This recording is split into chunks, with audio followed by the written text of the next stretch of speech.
amategeko muri RGB arahinduka, bisa nkaho harimo kongererwa ibintu bizadufasha gukora neza kurushaho. Ntabwo ari ibintu biteje ikibazo, ahubwo ni ibintu bizatuma dukora neza kurushaho. Mu mategeko menshi ahari masha harimo ibintu byiza byinshi mbona bizakunda. Haleluya. Yesu ashimwe. Jewe mu by'ukuri ikintu kimwe bakoze cyiza, harimo ibintu byo kugira ngo tujye tunacisha kuri konti. Muzi ko nkunda kubibakangurira. Yesu ashimwe. Icyo kintu ndashaka kubabwira, ntabwo birengagije babantu batajya kuri konte, babakene batajyayo, cyangwa se n'abandi badashobora kujyayo. Iyo culture ntabwo iba yahindutse, ahubwo barankuraje nk'itegeko rigashiraho gahunda kugira ngo dukoreshe systeme ishoboka, amafaranga kugira ngo aze ari clean, tumenye ahantu yavuye.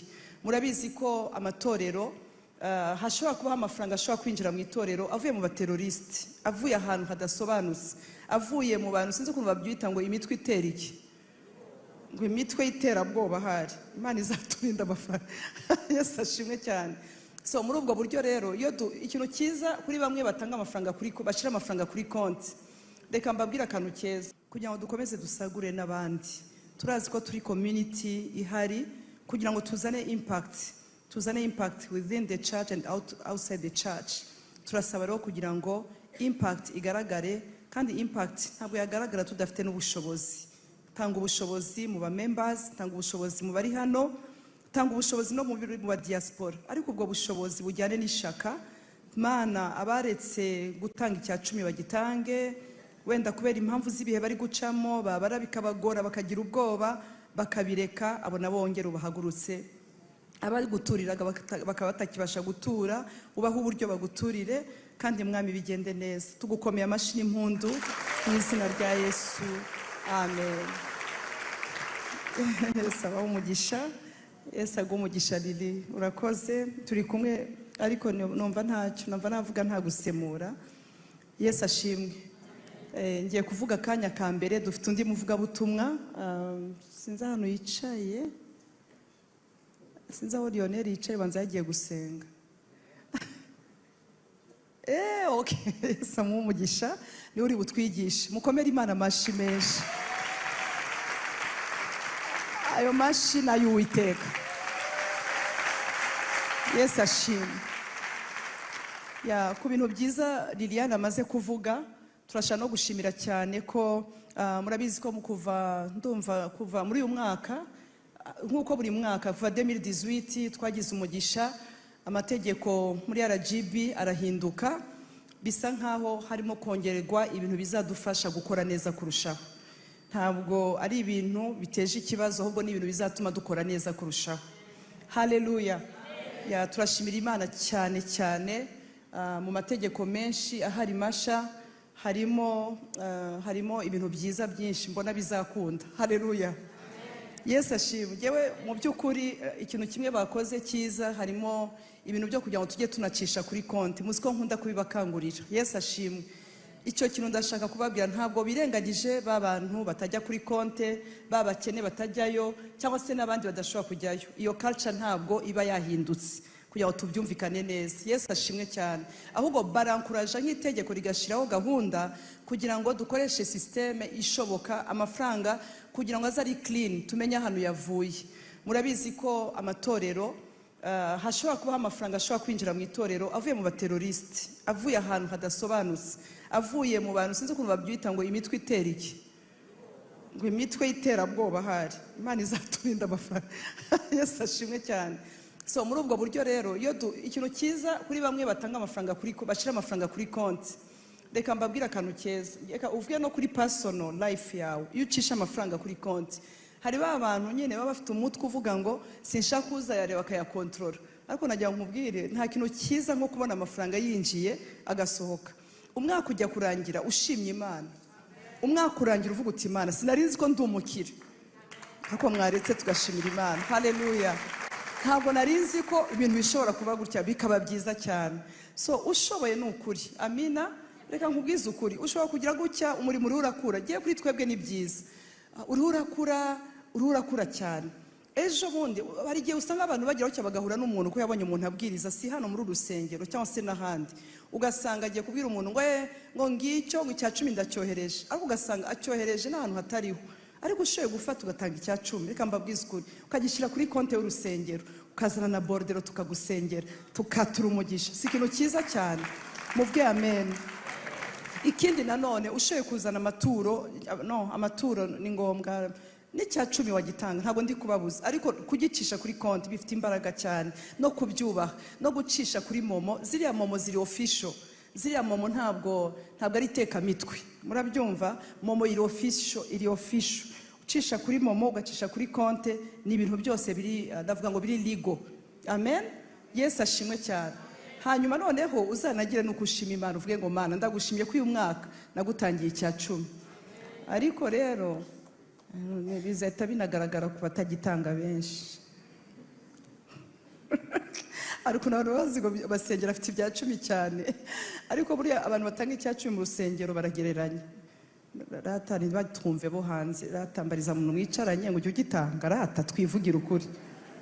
Amen. Ndashaka umumbarize neza, abo hanze batadukurikiye. Yesu ashimwe cyane. Haleluya. Amina. Niba wagitangaga gake cyangwa se rimwe na rimwe, amen, noneho gitange n'abazimu bashe, ariko Mana gitange noneho kabisa. Haleluya. Biraryoshye cyane. Amen. So turabashimiye ko ibyo byose bizakomeza gukorwa. Amafaranga yo kuyinyubako ni ukuri kuri twebwe, on my side, biri very safe. Amafaranga y'inyubako umbabariye ubishoboye, ntujye gutwara cash ara kuri finance ukayacisha kuri konti. Ndebera umuntu mwicaranye ngo aposo aragusabye, ubishoboye ukayacisha kuri konti. Yesu ashimwe. Bikunze, ariko ntitubujije nawe wayazana, ntitubujije na cya 1000, ntitubujije na yayandi, ntitubujije na ya 500 y'amanyarwanda, ntitubujije n'ibihumbi 100.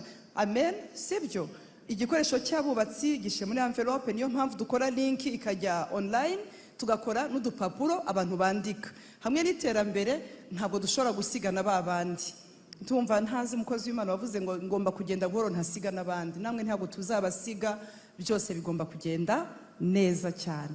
Ikindi nanone nuko ahantu hagomba gusengerwa, hagomba kuba hafite ibintu byinshi hujuje.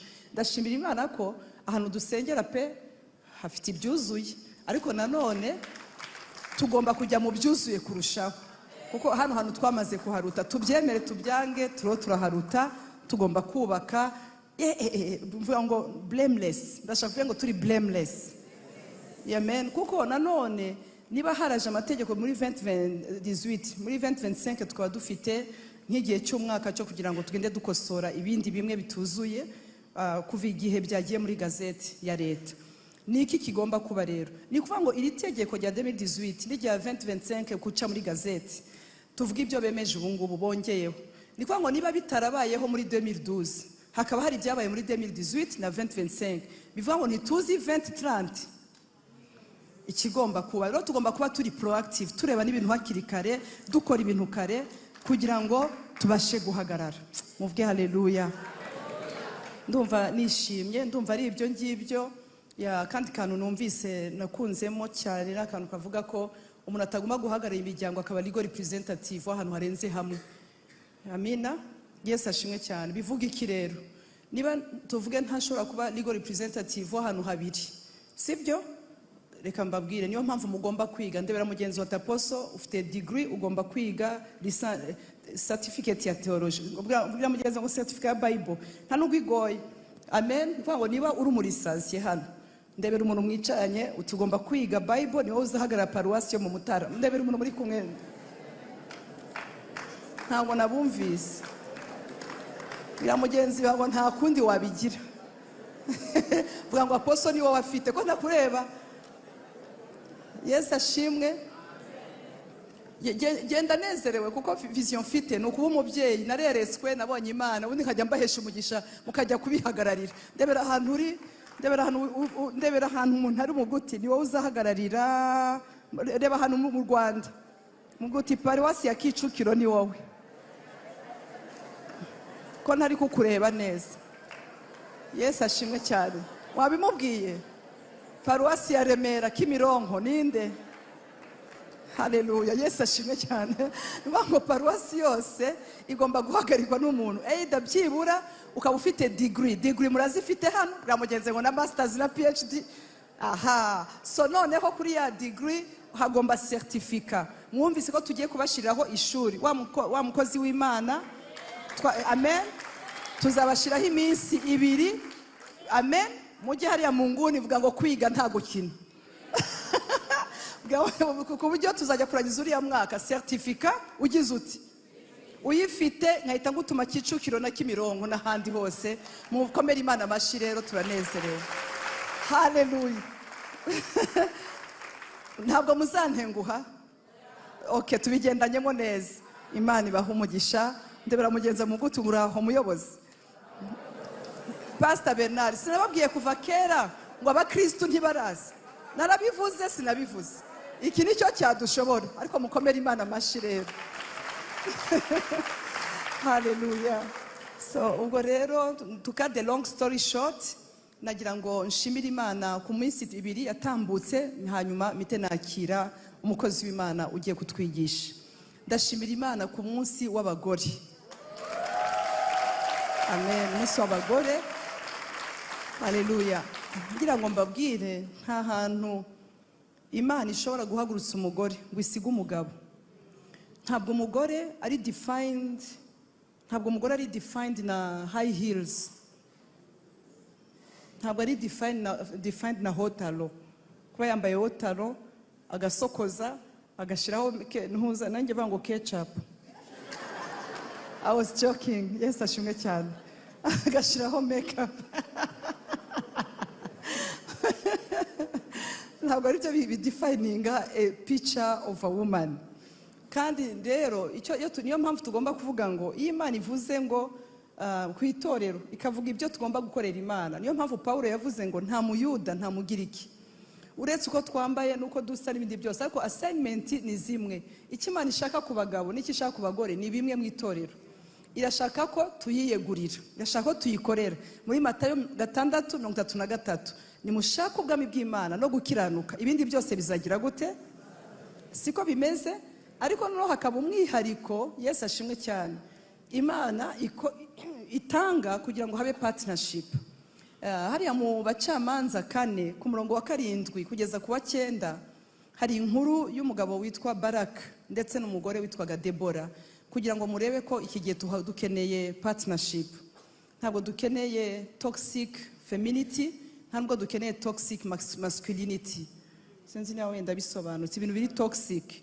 Ahantu ubona abagabo ubona bavuga ati nta mugore ntakavuge, ahantu ubona abagore bavuga ngo abagabo barahabaduhagurukiye ngo abagabo bose ukabagira babi, ntabwo bishoboka. So biragomba ko habaho partnership kugira ngo tubashe gukora umurimo neza.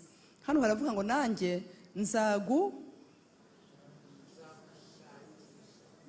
nzagushangisha nuko ndabyumva. Sisera umugaba w'ingabo za Yabini ku mugezi Kishoni n'amagari ye n'ingabo ze nzamukugabiza. Baraki aramusubiza ati nuko uyu ni umugabo uvuga ngo men of Isaka. Mwambabare tukabakomera amashi koko.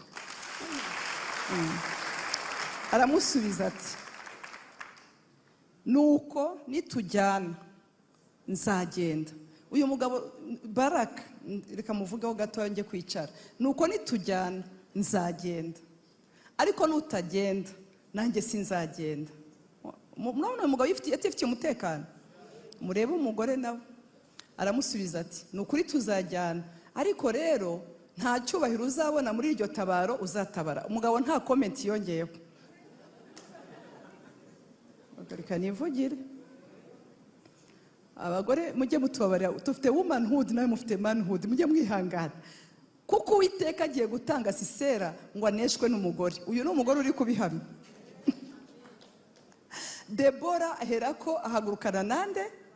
Murabona Baraki yaramupinze? Murabona Baraki yaravuze ngo ibintu uzanye giye ntabwo ngiye kubyemera? Yaravuze ngo nugira gute? Nugenda ndagenda rwose ntugire ikibazo. Uyu mugabo witwa Baraka, bene data ndashaka kubabwira uyu mugabo imbaraga ze yari umujenerali. ariko imbaraga ze zikomeye ni umutekano wo mu mutima. Umutekano wo mu mutima. Bagore najya mbabwira ikintu kimwe, ntabwo abagabo bafite ubwoba ko muhagurutse. Ntabwo nabumvise rwose, ntabwo nabumvise, ndabisubiramo. Abagabo nta bwoba bafite ko muhagurutse. Ntabwo abagabo bafite ubwoba bwa PhD zacu, ariko abagore bantabaye bakanyumva. Ntabwo abagabo, haleluya, bafite ihungabana ngo nuko wabaye ministre. Rwose madame shine, shine, ndashaka kubwira ngo shine. Ba Baraka barahari. Baraka yari umusirikare, yari umuntu ufite icyubahiro, yari umuntu ukomeye cyane. Ntabwo yarashe gukorana na Debora ashaka icyubahiro, kuko icyo yari afite already cyari gihagije. Ese hari icyubahiro kirenze ku Imana yarakubwiye ngo uzaba umutware w'urugo? Mumbabare tuvuge, hari kirenze icyo ngo kabyara? Icyo cyonyine cyatuma utazinga amashati ngo uhangane n'umugore. Rega bere data, umugabo kuba yafata ishati akabwira umugore ngo nakwereka, ni ugucishwa bugufi cyane, ni intege nke. Ariko mwantabaye, sinzi ko nabumvise, ni intege nke zikomeye. Pasa sibyo? Ubundi hari umuntu mutahangana, ubu nafata umwana w'umubebe nkamubwira ngo kwiyatubone, ngwiro turebe, ngo ndakwereka. Ye baba we, Yesu ashimwe cyane. Ariko Baraki yarafite umutekano, yarafite amahoro. Aramubwira ati nugenda tuzajyana, nuhaguruka tuzahagurukana, nujya mu mushinga nzagushigikira, nujya kuyobora, haleluya, iki kintu nzagushigikira, nzagusapotinga, nzahagarana nawe. Debora aramubwira ati twemeranye ko umugore azagira icyubahiro. Umugabo nta comment yashizeho, kuko ntabwo yari so insecure about icyubahiro cya Debora no gukomera kwa Debora. Ahubwo barajyanye bajya hitwa Kadeshi. Bukeye Baraki agira ate, akoranyiriza Abazebuluni n'Abanyefutali Kadeshi. Bagira gute? Ninde wabateranyije? Mwabivuze cyane ko ari umugabo wabateranyije. Insinzi yabaye umugore, ariko ninde wateranyije ingabo? Abagore buriya mujye mutwihera gatuti turakemera, ariko ubundi Baraki niwe wateranyije ingabo. Baraki niwe wafashe amashariyots ageze kuri 900 akayashyira hamwe, agahuza ingabo 40,000, 40,000 troops 40,000 n'ibihumbi 10 by'abandi. Inzovu imwe n'ibihumbi 10 by'abajyanye na Debora. Inzovu imwe yajyanye na Debora ni 10,000. Ibihumbi 40 bya troops yateranyije, mushireho 50.